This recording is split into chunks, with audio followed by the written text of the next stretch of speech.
next session is the Entrepreneur Showcase competition, and this is usually one of the most popular sessions at the American Muslim Consumer Conference, wherein 5 startups compete Shark Tank style for a chance to win $10,000. And AMCC throughout the past years has received hundreds of applications to be selected to present for businesses to present their business model to a panel of entrepreneurs and investors, and we are looking forward to hear the pitches from our 5 companies that have been selected for this year. And I'll hand over, thank you very much for the judges for being on this panel, and I'll hand the mic over to Hoda Al-Beltagy, AMCC co-founder and director for entrepreneur development. Great. So thank you, welcome, and assalamu alaikum, everybody. We are very delighted to bring you once again our entrepreneurship showcase. Since its inception, Sadiq, who is the co-director of the showcase, and I have been working together, and it's been such a tremendous process to get to meet these companies, work with them, and really see them mature in a way from when we first worked with them, and then track their trajectory over the years and see where they've come. We have one of our huge success stories in the audience, who you'll be hearing from later today, Launch Good. So that's a great case study for why this process has been so successful.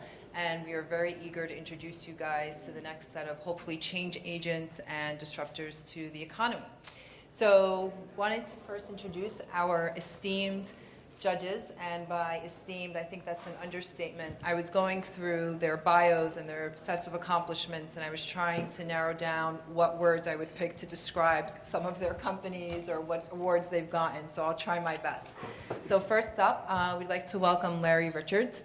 Larry is the founder of Bex Global. Bex Global is a strategic architect and asset monetization firm out of Princeton, New Jersey. He works as a business advisor and project manager with a number of domestic and international investors, companies, business accelerators, entrepreneurial competitions, academic institutions, economic development agencies, and private organizations. He has partnered and supported numerous large projects with companies such as Aetna, Cigna, General Electric, Prudential, Merrill Lynch, AT&T, and Lucent Technologies, and the list goes on. So welcome, Larry. Thank you. Next, we have Khalid Hussein, who is the founder and CTO of Tilt. Tilt is a platform that powers the collective creation of the world by helping people pull their money together from various groups. So far, Tilt has had a growth of 40% month over month on a number of college campuses, and is now available in 9 countries. It has consistently been listed as one of the best places to work, and they are leading the charge of a new generation of crowdfunding apps that were built for the mobile world. So thank you very much, Khalid, for participating today. Next up, we also welcome Dr. Hina Chaudhry, who is a cardiologist, scientist, and entrepreneur. And she is currently an associate professor of medicine at the Mount Sinai. She has won numerous awards for her work, for her incredible and extraordinary career. And if that wasn't enough, she's also the founder and the chief scientist officer of a company, VentriNova, which is a privately held biotech company based on her patent portfolio that is developing novel clinical treatments for cardiac regeneration. She, again, has won numerous awards, has been recognized as being a top woman leader by her industry, and her company right now is in the advanced stages of negotiations for Series A's financing with several blue chips venture capitalists. So welcome, Dr. Hina. Next up, we have Bilal Khan. Bilal Khan is the managing director of OneEleven, which is a post-seed technology accelerator focused on helping Canada's most promising high-growth startups commercializing their technologies and scaling their operations. OneEleven is a unique partnership between the industry, venture capitalists, government, and academia with the objective of making Canada a global leader in the innovative economy. Bilal sits on a number of board of directors, including one for the Canadian Club of Toronto, the Business Advisory Group of the Ontario Retirement Pension Plan, the Advisory Board of IBM's Watson Initiative, the Advisory Board of the Canadian Innovation Exchange, and the Technicity of the City of Toronto. And he is also a fellow at the Monk School of Global Affairs at the University of Toronto, where he both teaches and advises on innovation policy. So welcome, Bilal. Thank you. Lastly, we welcome Dr. Mohammed Isa, who is the founder and CEO of Nude Vitamins. Dr. Isa has had an extensive career in pharmaceutical, where he started initially at Hoffmann La Roche. He then went on to join a team at the Pfizer, where he was responsible to lead their neuroscience team with annual revenues in excess of $800 million. And while he was there, he assumed a number of different roles, advancing his career and working on a number of different projects. And while he was at school, he started Nude Pharmaceuticals, which is the first and only US-based halal pharmaceutical company and maker of nude vitamins. You can pick up a wonderful sample outside in our area. So welcome, Dr. Mohammed, as well. Okay. So just very quickly, how this is going to work is that we have selected our 5 companies. We're very eager to hear them present. They will get 5 minutes. And then we will turn it to the judges for their feedback and questions for 7.5 minutes. And then our judges will vote on these, or against the criteria that we've outlined, vote on the company and award the prize to. So the criteria that we're looking at is value proposition, sustainability, social accountability, growth, and really the vitality of the company itself. So without further ado, we will invite the first company to come up, and once we'll also give you guys an opportunity to chime in. We want to hear from you. We will have also a fan favorite award. So we'll get started and invite our first company, Muzmatch.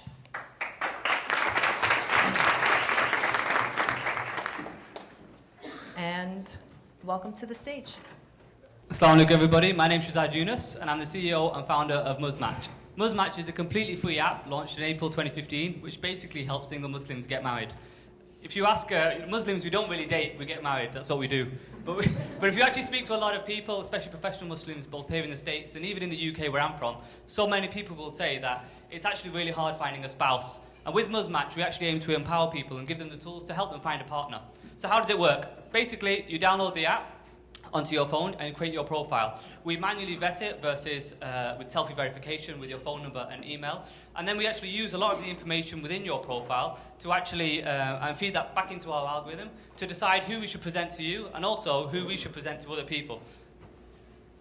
Then what we do is we actually then show your profile to other people as well. Now essentially if you look at people's profiles and if you think, yep, that person's suitable for me, simply tick them. If they're not really your cup of tea, you can pass on them and we'll obviously learn from that as well. Now obviously if both of you tick each other, it's a match and you can chat and find out more and get to know each other. Now you may be thinking, okay, well what's so different between this and any conventional relationship or dating app?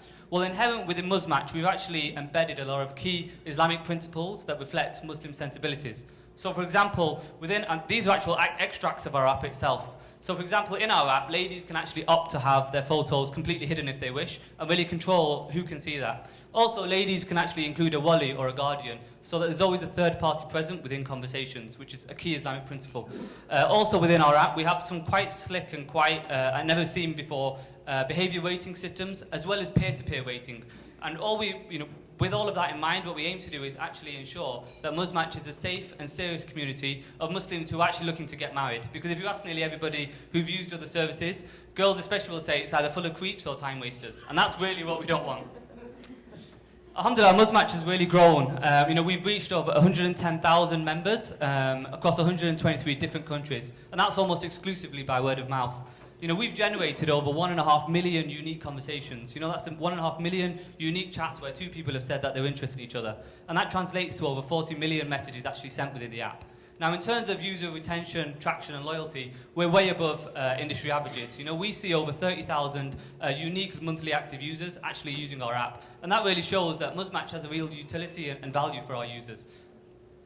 Now this is the slide, this is my favourite slide, and inshallah this is going to be our legacy. These are just some of the photos of people across the world who've actually met and got married through Muzmatch. Alhamdulillah, we've had over 2,000 people who've actually left our service telling us that they found success on Muzmatch. You know, and of that, we've had over 200 confirmed nikahs, and many hundreds more that we don't even know about. You know, surely that deserves a takbir. Now, in terms of our finances, you know, we've raised, alhamdulillah, like I said, we launched the app in April 2015, and I closed our seed round of $670,000 at the start of this year, at a valuation of $3.3 million. Now, that obviously allows me to build a team, and our current monthly burn rate is around $12,000, mainly on salaries and other costs. Now, what we aim to do with Muzmatch is actually operate it on a freemium model. So the basic service is free, and what we want to do then is include things like discreet and tasteful ads within the product, as well as premium features, such as passport, the ability to see people in different areas, audio calls as well, where you can speak to people privately without sharing your number, improved access and filters, and also access to offline events as well. Now, in terms of our 3-year plan, we're pretty much here. We've just at August 2018, we've pretty much just released Muzmatch 2.0, which is a complete rebuild of our app with scalability in mind. We aim to grow to about 100,000 daily active users by June of next year, and inshallah aim to then begin to introduce monetization and premium features a few months shortly after. Our aim, therefore, in about May 2018 is to then close a Series A round, which will really give us legs. Now, in terms of the opportunities here are really huge. You know, we're already really nailing the UK and the US in particular, but there's an estimated 300 million global single Muslims out there. And now couple that with increased use of smartphone prevalence, especially in developing world, as well as increased use of data plans, and on top of that, changing attitudes with regards to marriage. You know, this really is a sweet spot and a very huge untapped market that we at Muzmatch really want to target. You know, we want to use Muzmatch to really break down barriers. You know, alhamdulillah, already a lot of the weddings, etc., that we've seen, 30 seconds. that we've seen have actually been inter-ethnic. So we're really bringing different cultures and traditions together. And with Muzmatch, that's exactly what we want to do. The heart of it is bringing people together in the name of marriage in a halal way. And that's what Muzmatch is all about. Thank you very much.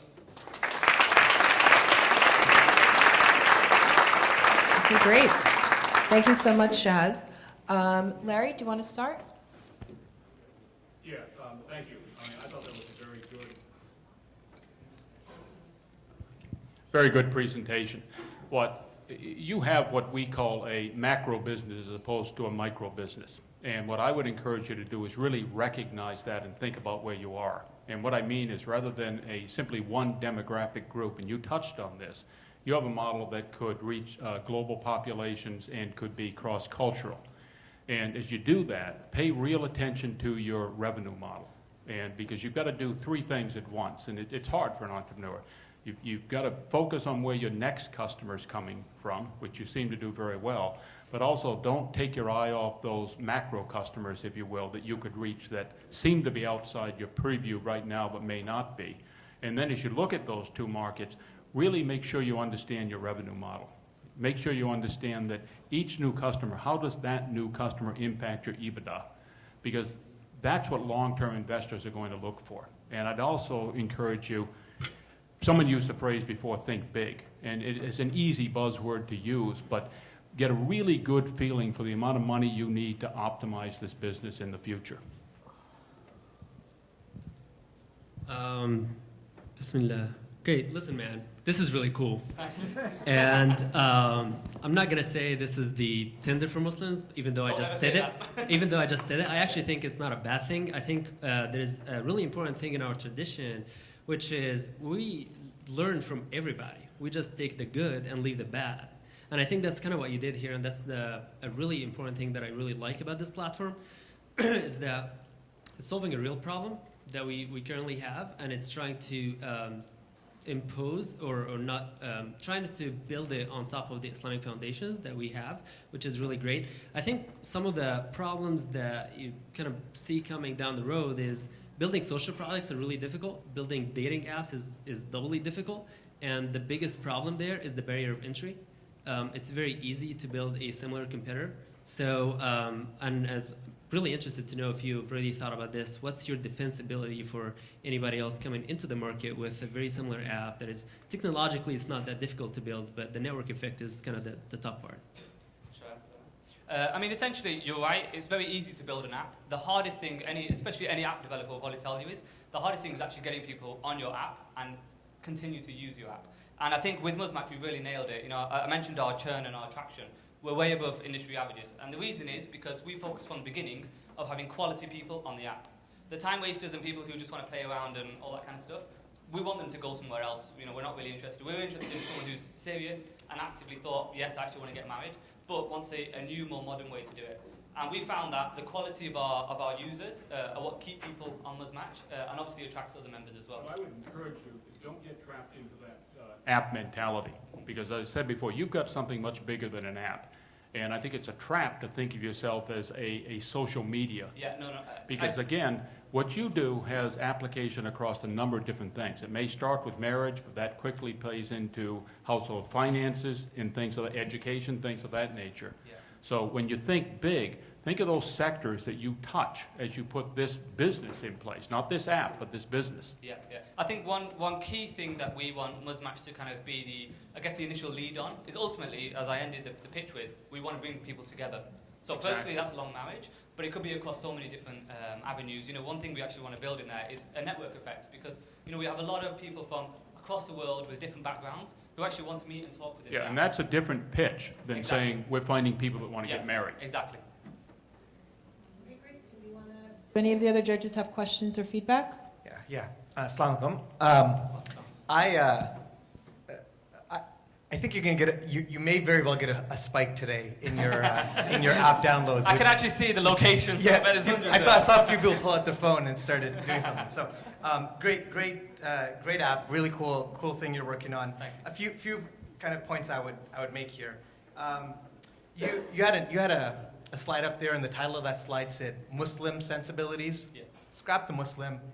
It boils down to sensibilities. Yes. I mean, like, it's not just Muslims that are looking to get married. It's not just Muslims that are looking for serious conversations, serious relationships. There's a lot of really broken solutions or apps out there right now. So I would think this is a great example of like a land and expand strategy. You have a kind of a core competency, a core group you're thinking about right now, but think a little bit about how you open that up a little bit and how you tweak your algorithm on the back end to start to identify, like, listen, if someone's looking for another Muslim brother or sister, that's great. But if a Christian's looking for another Christian brother and sister, then that's fantastic too, right? So you can really begin to open up your horizons and keep that going.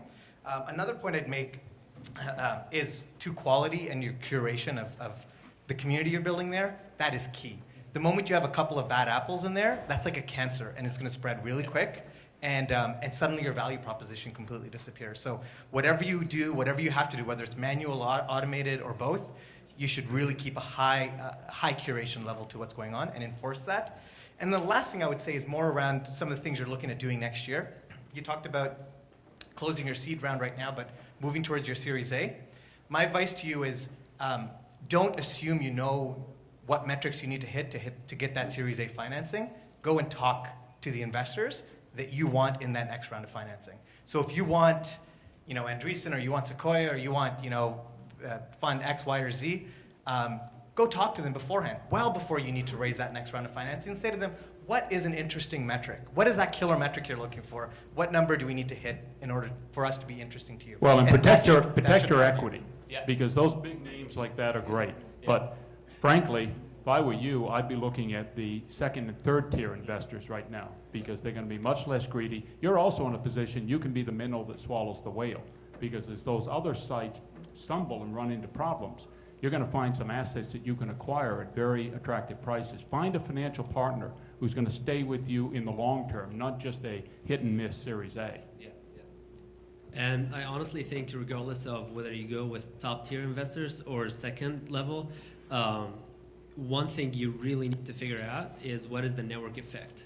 What's going to make, because that is your defensibility. If you figure out the network effect, honestly, it's not going to matter. Capital is not going to be your problem at all.